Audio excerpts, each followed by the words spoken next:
chickens in what will be a pile of cucumbers. The pretty one in the middle there is Hazel.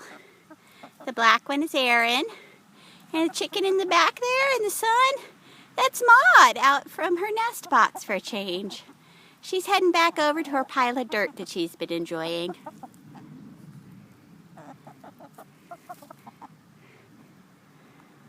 And here are the chickens pecking and scratching, getting yummy worms.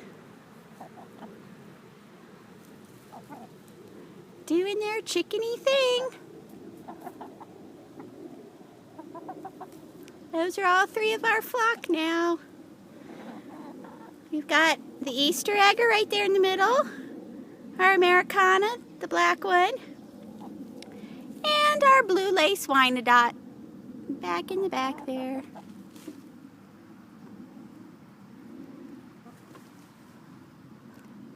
I'm letting the chickens spread out the dirt for me because I'm a lazy butt. Thank you, chickens. Enjoy the wormies.